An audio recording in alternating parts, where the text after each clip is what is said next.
Eva, tu ranges ta chambre? Non mais sérieux, ça se fait trop pas. Mais quoi, qu'est-ce qui se fait trop pas là? De ranger sa chambre? Je suis en plein échange de snap avec des cops. C'est pas super urgent. Non mais tu parles quelle langue là?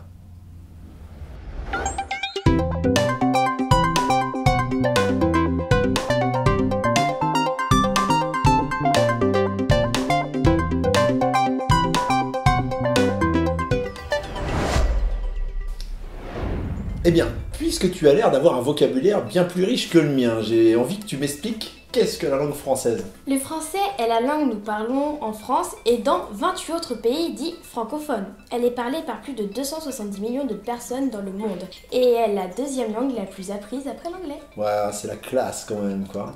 Et d'où elle vient cette langue? J'imagine qu'on n'a pas toujours parlé comme ça. Oui, c'est une langue dite vivante. Elle est en perpétuelle évolution. Le français est essentiellement issu du latin, notamment lorsque la Gaule est devenue la province de l'Empire romain après la victoire de Jules César en 50 avant Jésus-Christ. Avant, on parlait gaulois, ou plutôt des Gaulois, car il existait plusieurs langues celtiques, et pas un seul gaulois.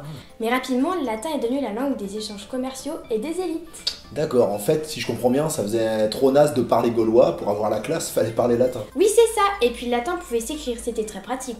Aujourd'hui, il ne reste quasiment plus de gaulois dans notre langue.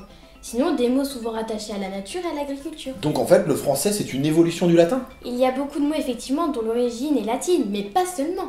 Le latin est resté pendant tout le Moyen-Âge et jusqu'à la Renaissance une langue sacrée. Mais l'arrivée des Francs et des Normands, notamment sur Paris, a progressivement enrichi notre langue dite langue d'oïl. Ok, et en fait, on parlait déjà plus ou moins français ou pas? Oui, mais il faudrait attendre le roi François Ier pour que le français devienne la langue officielle en 1531. Même si à l'époque, la plupart des habitants parlent surtout d'autres langues régionales. Ah, dont certaines, j'imagine, existent encore, le breton, le basque, le corse, tout ça, quoi. Tout à fait. Ok, en gros, nous, on parle un latin qui a évolué au fur et à mesure des siècles, avec un apport de normand, de franc germanique et peut-être aussi de certaines langues régionales, c'est ça? Oui, mais il existe de nombreuses autres influences. La plupart du vocabulaire scientifique est issu du grec.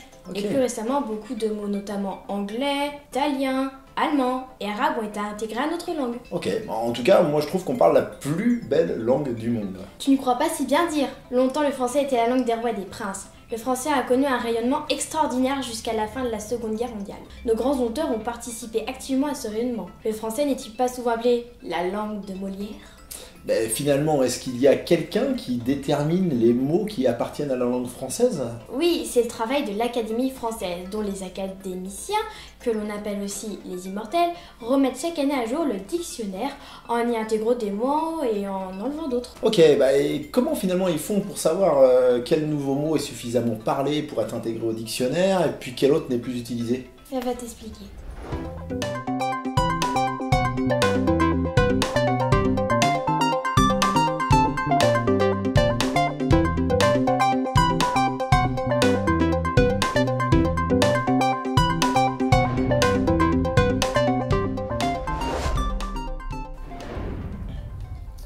Wesh, ça va poto? Ouais, honnêtement, là je donne sévère. Non, je suis avec Eva là. Ouais, non, mais j'ai trop le seum là. Ah, non, mais de toute façon, ça pouvait pas matcher. Bon, en tout cas, je suis déter à genoux, hein, si tu veux. Il vient de tuer la langue française. Et si vous voulez en savoir plus, N'hésitez pas à suivre les liens ici.